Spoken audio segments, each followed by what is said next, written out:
Quel regard portez-vous sur ce qu'on a appelé les printemps arabes? La situation est bien entendu bien différente entre la Syrie, la Tunisie et aujourd'hui le peuple algérien qui se soulève pacifiquement. Qu'est-ce que vous vous dites aujourd'hui? Je crois que c'est la même séquence sismique.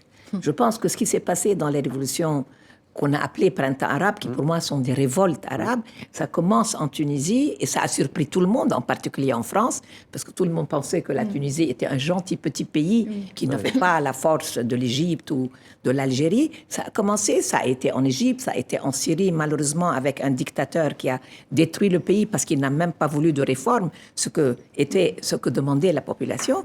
Et aujourd'hui, on voit se lever l'Algérie. J'ai eu la chance d'aller à Alger il y a à peine un mois pour la Nuit des idées. J'ai rencontré des jeunes artistes algériens extraordinaires et personne n'imaginait que ça pouvait être aussi beau. C'est historique ce qui se passe en Algérie, absolument historique. Ça ne s'est pas passé depuis 1952. Et je pense que ça affecte moi en tant que Palestinienne. Je suis fière du peuple algérien.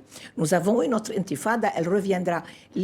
Ce qu'on appelle les printemps arabes est quelque chose qui prendra des années. Il continue, mais il continue sous la peau des gens, dans l'intérieur de la société. Mais ce qu'il faut, c'est ne pas oublier les peuples qui ont commencé, parce que c'est vrai que les médias, une fois qu'on n'est plus dans le news, on nous oublie. Le cinéma nous rappelle à une lecture plus approfondie, et je salue donc le film d'une jeune réalisatrice tunisienne qui va nous rappeler qu'il reste des choses à faire dans cette révolution tunisienne. Est-ce que les médias mainstream, comme on les appelle, ont oublié la Palestine, selon vous?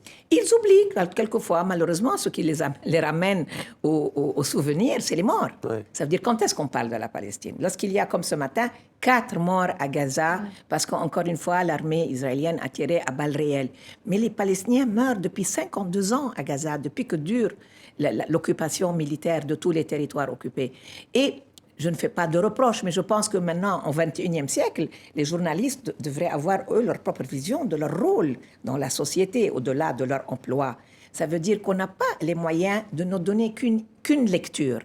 Alors, il y a à côté de la vie et de la mort tragique, il y a une vie qui continue à Gaza. Il y a des gens qui produisent, qui écrivent, qui font des poèmes, qui dansent, qui font du cinéma. C'est très important que aussi, ça c'est une autre forme de résistance qui est pacifique, mais qui mérite à être mieux connue.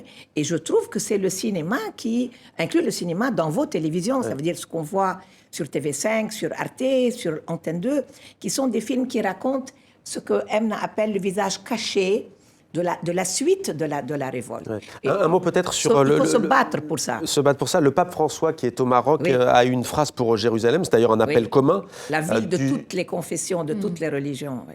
Ça vous a... Oui, ça m'a touché, parce que vous savez, encore une fois, on a zappé le fait que M. Trump, on se demande au nom de quoi, a décidé que Jérusalem serait la capitale uniquement d'Israël. Or, nous négocions depuis 25 ans un statut qui permet à Jérusalem d'être la capitale de tout le monde. Moi, je dirais presque une ville internationale pour le monde entier, la ville de la paix dans le monde.